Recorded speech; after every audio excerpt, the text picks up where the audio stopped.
கோவை மீனாட்சி நகர் லே அவுட்டில் பொது மக்கள் நலனுக்காகவும் சுற்றுச்சூழல் மேம்பாட்டிற்காகவும் பூங்கா அமைக்க OSR நிலம் ஒதுக்கப்பட்டிருந்தது.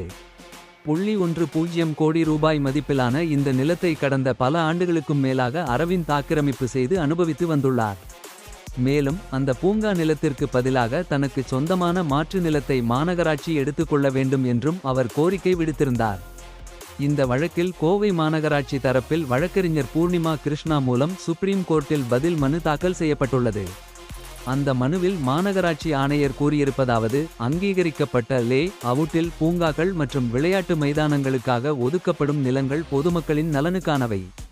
அதை வேறு எந்த பயன்பாட்டிற்கும் மாற்ற முடியாது என்று உச்ச நீதிமன்றமே பல தீர்ப்புகளில் தெளிவுபடுத்தியுள்ளது.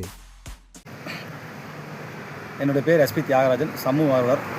கோவை மாநகராட்சி வடக்கு மாநிலத்துக்கு உட்பட்ட மீனாட்சி நகரங்களில் மாநகராட்சி சொந்தமான ஒரு 50 சென்ட் பூங்கா இடத்துல ஒரு 13 சென்ட் ஆக்கிரமிப்பு பண்ணியிருந்தாங்க. அந்த ஆக்கிரமிப்பு பண்ண சம்பந்தமான கடந்த டிசம்பர் மாதம் சென்னை உயர்நீதிமன்றத்தினுடைய டிவிஷன் பெஞ்ச் மாநகராட்சி சார்ந்த தீர்ப்பு கொடுத்த அடிப்படையில் கடந்த ஜனவரி மாதம் மாநகராட்சி அந்த ஆக்கிரமிப்பு அகற்றி முழு கம்பி வழி போட்டுருக்காங்க. அதுக்கு பிறகு பார்த்துட்டிங்கன்னா அந்த சென்னை உயர்நீதிமன்றம் கொடுத்த தீர்ப்பை எதிர்த்து ஆக்கிரமிப்பாளர் மாண்புமிகு உச்சநீதிமன்றத்தில் மேல்முறை செஞ்சுருக்காரு. அந்த மேல்முறை வழக்கில் இந்த மாதிரி இந்த இடத்துக்கு ஈக்குவலாக நான் வேலை கொடுக்குறேன், அதுபோக அந்த இடத்த அபிவிருத்தி பண்ணுறதுக்கு 10 லட்சம் கொடுக்குறேன் அப்படின்னு சொல்லி அவர் வழக்கில் தாக்கல் பண்ணிக்கிறாருங்க.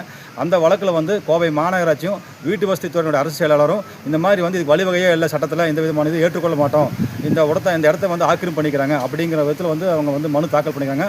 அந்த வழக்கில் நம்ம தமிழ்நாடு ரிசர்வ் சைட் பாதுகாப்பு சங்கத்து சார்பாக நாங்களும் அந்த வழக்கில் எங்களை இணைச்சுக்கோன்னு சொல்லி அந்த வழக்கில் இணைச்சிருக்கிறோம். அப்படி இருக்கும்போது பார்த்துட்டிங்கன்னா அந்த வழக்கு தற்போது நிலுவையில் இருக்குது. இது போன்ற கோவை மாநகராட்சி சொந்தமான பல இடங்களை ஆக்கிரமிப்பு பண்ணிக்கிறாங்க. அந்த ஆக்கிரமிப்பு பண்ணவங்களுக்கெல்லாம் பார்த்திங்கன்னா மாநகராட்சி கடுமையான தண்டனை கொடுக்க மட்டும் இல்லாமல் இந்த ஆக்கிரமிப்பு பண்ண இடத்துக்கு மாநகராட்சி சம்மந்தப்பட்ட ஆக்கிரமிப்பாளர் சட்டப்படி அவங்ககிட்ட தொகையை வசூலிக்கணும் அப்படிங்கிறது ஒரு தாழ்மையான வேண்டுகோள். மற்றும் இது போன்ற இடங்கள் கோவை மாநகராட்சியில் பல நூறு வருடம் மதிப்புள்ள இடங்களெல்லாம் இனி ஆக்கிரமிப்பு மீட்டெடுக்காமல் கடந்த 15 ஆண்டு காலமாக கோவை மாநகராட்சி மெத்தனை பார்க்க செயல்பட்டு இருக்கிறாங்க. நாங்கள் இதையும் உடனடியாக அதுக்கான கடுமையான நடவடிக்கை எடுக்கணுங்கிறோம். இப்போ இதெல்லாம் புதிய அரசாக வந்திருக்கிற இந்த அரசு இது போன்ற இடங்களெல்லாம் கடுமையான நடவடிக்கை எடுத்து ஆக்கிரமிப்பு அகற்றணும்னு அதிகாரிகளுக்கு வலியுறுத்தணும். அது மட்டும் இல்லாமல் இந்த ஆக்கிரமிப்பாளர் மேலே கடுமையான தண்டனை விதிக்கணும் அப்படிங்கிறது நான் கேட்டுக்கொள்கிறேன்.